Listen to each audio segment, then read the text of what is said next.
Welcome to Sheila Lives Out Loud. I'm Sheila Wanyanga and I'm happy you found this channel.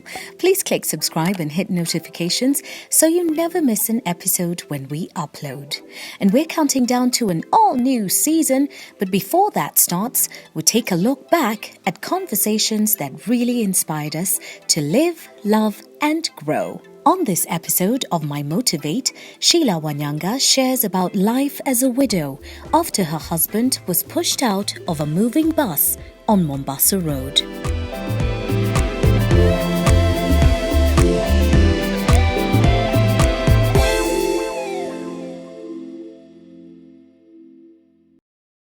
In looking at the relationship that you had with him, it was playful, it was fun, you were partners in life, raising a little boy together and looking forward to a lot of wonderful things. However, all of that changed with one phone call to you. So take us back to that very difficult day. It was on 2nd December 2016. It was on a Friday. That day I left work early.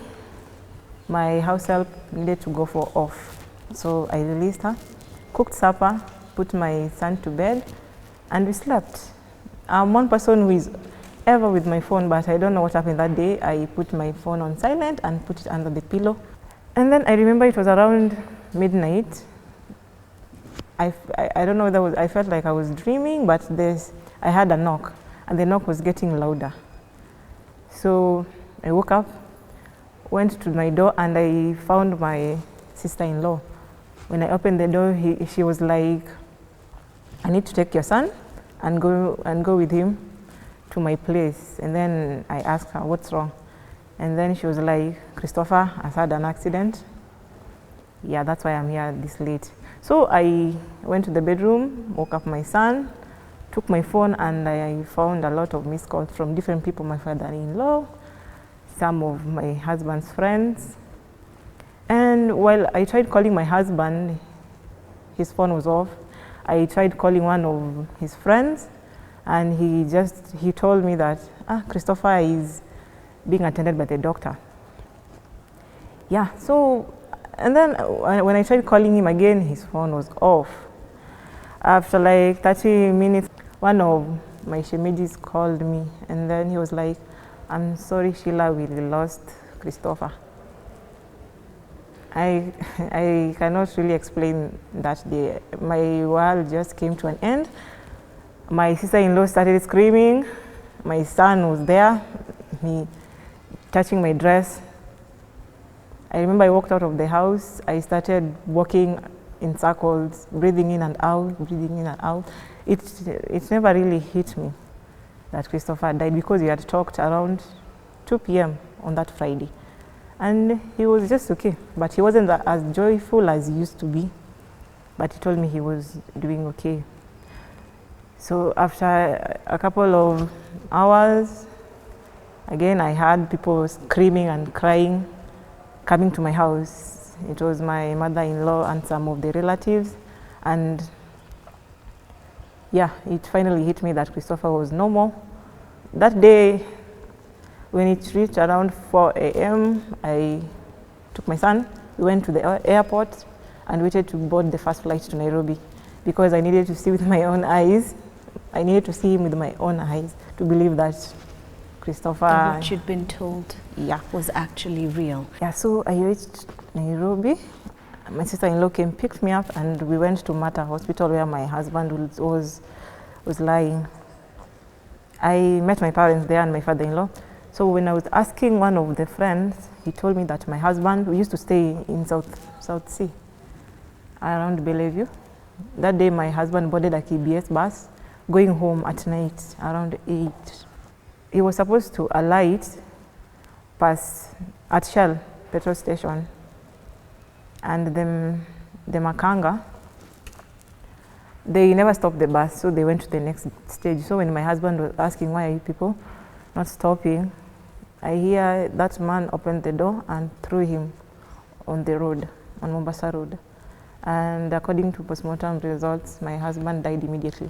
In knowing that somebody threw him out, I'm trying to think in terms of following going to report the case and going to the police station. Did you do that? Yeah, so that day I never personally went, but the uncle to my husband, that day they went to Industrial Police Station. The bus was impounded. The driver and the conductor were arrested. But a couple of hours later, they were released. So far, nothing has been done. Afterwards, we went to the Industrial Police Station a couple of times. Nobody is doing anything. Nobody is saying anything. They're saying that they don't have witnesses. So nobody ever came forward, so there's nothing they can do. In a situation like this, you're angry. Yeah. And you have every right to be angry because someone was taken away from you. A little boy is growing up without knowing his father and enjoying the company of his father. What do you do with that anger, Sheila? I had to go for counseling because it was so hard for me. I had to talk to somebody and it helped a great deal. And then also I have a very strong supportive nuclear family, my sister, my brother and my parents. They always really try to be there for me and help me go through this ordeal. In looking at your journey to where you are now, accepting and saying goodbye to Chris, what was that like? It has not been easy. I remember the funeral. It had so much drama. And the day he was laid to rest, I think I'm still numb inside. I try like to block that feeling or that experience from my mind. I sometimes tell myself that Christopher is in Nairobi, he's going to call me. Yeah? Now that we used to stay apart, yeah? But trust me, Sheila, I don't think it is ever going to be easy or it's ever going to go away. In knowing that crimes are committed, and there are people who get away with these crimes. And when I say get away, it's just simply that the law hasn't caught up with them. Mm-hmm. I always believe there's the natural law of justice that ultimately seeks and finds perpetrators anyway. If you could say something to the person who pushed your husband out of the bus, what would you say? I would first tell him that I forgive him. I know wherever he is, he's not at peace. And my son's tears and my tears will always follow him wherever he is. He'll never have peace in his life. I wish he would just come forward and just say he did this, and he's very sorry for what he did. Yeah. But in your heart, you've released him already. Yeah. It's not worth it. I have to move on with my life. When I hold this grudge, it's like he has power over me and my life cannot go on. And your words of advice to another who's going through a difficult circumstance where a loved one is taken away way before their time, what would you like to say to them? I would like to tell everybody out there that you're not the only person. Life has to go on. The pain never ends, but it becomes bearable. Put God first, and everything is always going to work out well. No situation is permanent.